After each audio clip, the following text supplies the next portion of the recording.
Hello there, ladies and gentlemen, Cyborg here and welcome back to another video. I know this one is a little bit shorter compared to other Soul Raid fight videos, but trust me, there's like 6 fights in this one. We're packed with fights, but there was just a lot of fights that was not much to comment on, so I sped them up. And there's gonna be 2 cleanup fights, or at the very least 2 attempts to clean up something. So first up we have Manta here. In theory, with perfect gameplay, we could have maybe killed this dude, considering how much health he had, but we already are out of the way of perfect gameplay at this point. That boat has sailed without us as soon as we failed the first combo interruption. But yeah, we have Manta over here with level 6 Dark Metal cards with 500% crit damage. We have the Just Like Flash and Bane there to support him, and they're going to have a level 8 Sword of Sin and Sword of Salvation for the passive stats.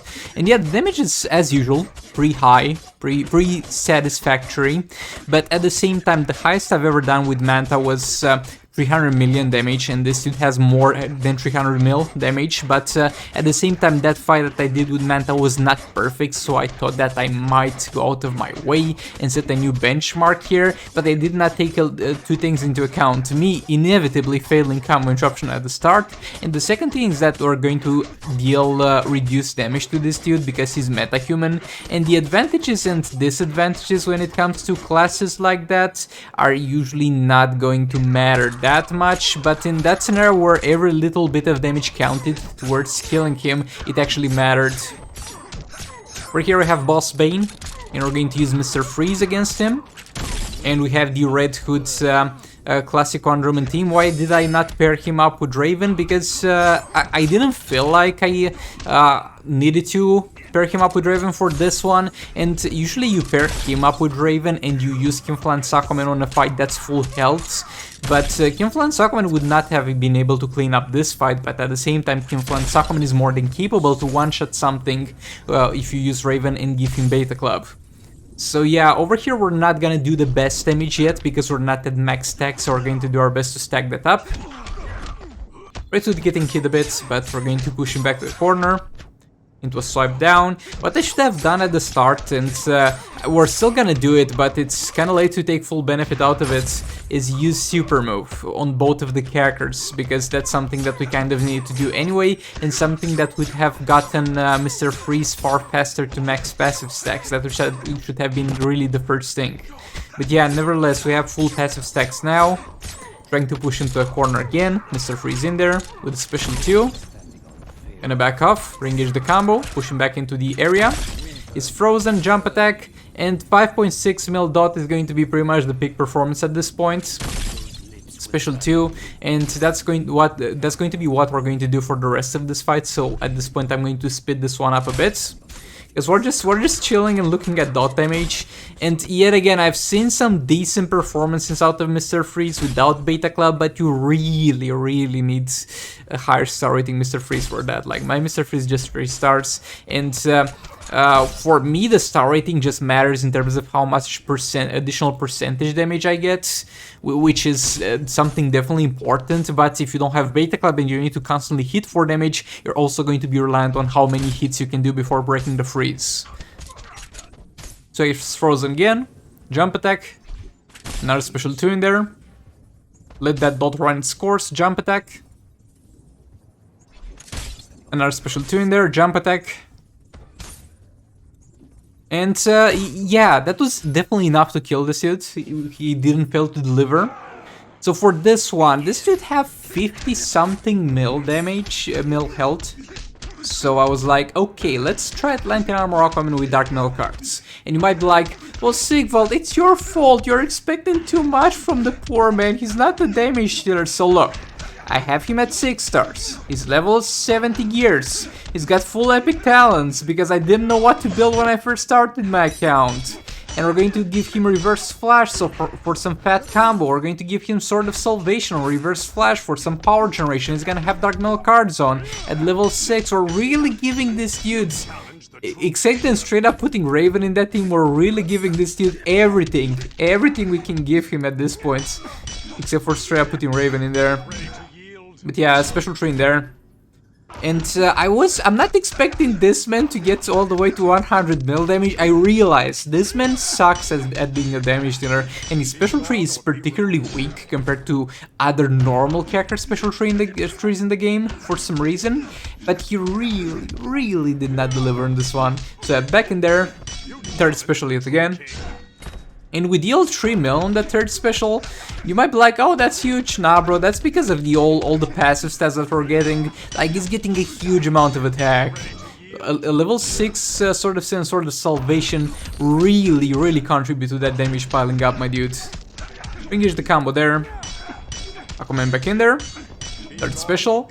And like the gameplay was also good enough. Like, I'll have fights that are far more important than this, and fights that will do extreme amounts of damage that I just constantly mess up. Now we're playing a shitty fight that's most likely not even gonna pull the minimum amounts that we actually need here. We're gonna play this perfectly, my dudes. Though I think I still failed at some point, but yeah, third special in there. This was almost the 40 combo, and the damage is just not there. It's sadly not there.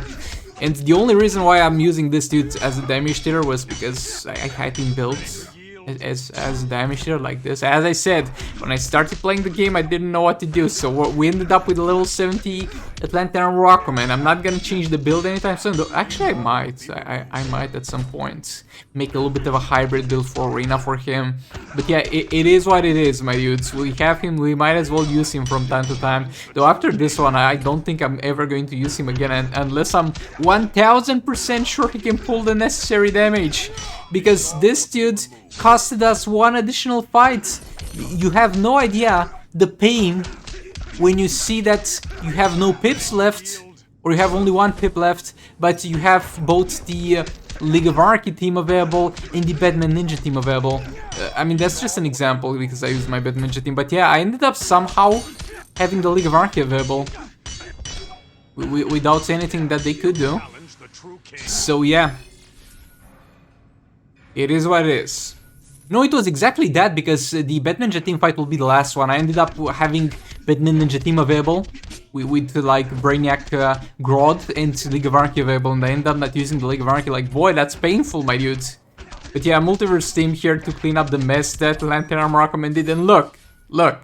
This might be the highest amount of damage you've ever seen in your life from Atlantic Armor Aquaman, without a Raven in there at the very least, but again, it's garbage. Okay, so for this one I have both Cyborg here. Yet again, it's gonna do more damage the more defense he has, and we're going to do the less damage to him the more defense he has, so we're going to try and constantly inflict burning on him with the Sword of Sin or Raven to keep that defense low. That's why you'll see me tagging Raven in more often than I usually do, because the burning effect is going to be slightly lower than the darkness reset timer, and I really want to make sure that doesn't expire, because as I said, the burning, as long as it doesn't expire, it's going to be a ramping up thing, because it's going to reduce half of the opponent's current defense, and if you've already reduced that, then it's going to be half of a lower amount. So that's basically the logic behind it. But yeah, I've explained this a lot of times, but it's something that I feel like people should really be aware of to some extent. But yeah, back to the fight at hand, the dot damage is starting to look pretty good. Yet again, level 8 Sword of Beta Club on Camouflage Aquaman, and the previously mentioned swords on the other 2 characters. Special 1 there, Reset Darkness, King back in there, Jump Attack, second special. We are at max stacks with King at this point, so now we need to strike a balance where we'll have enough dot damage to take him to 1 health, because dot doesn't kill. You need to do 1 more hit afterwards, so you need to make sure that the dot is going to be enough until it gets him to 1 health. And yet again, now I need to kind of let him do some damage and let some characters take some damage, let some time out of the fight go by, because if not, when you're using Beta Club and Camouflage Aquaman and Raven in the same team, you're very likely to be hit by the unusual gameplay bug, even though you're not hacking the game. Bro, I even had somebody in yesterday's video commenting, Sigval, but unusual gameplay is meant to counter hackers. Are you hacking the game, my dudes?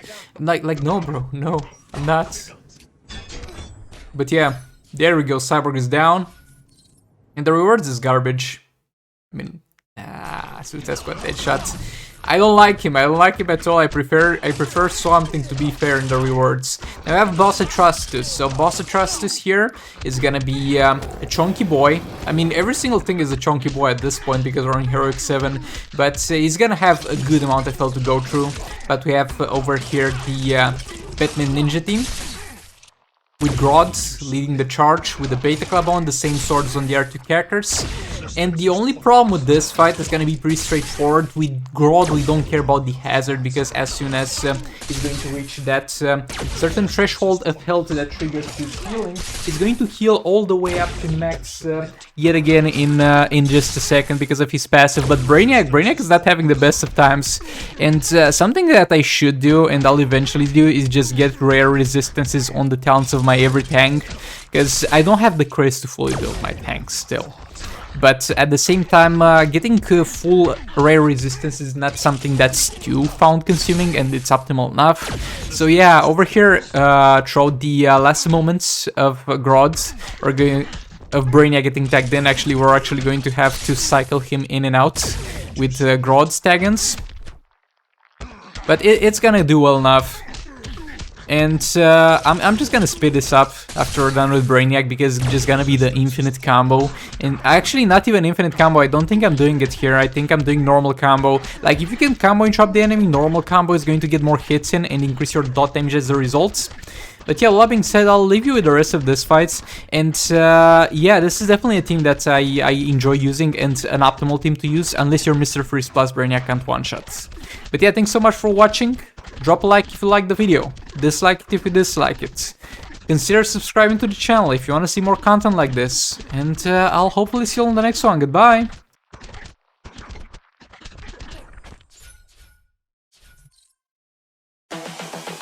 This is the future.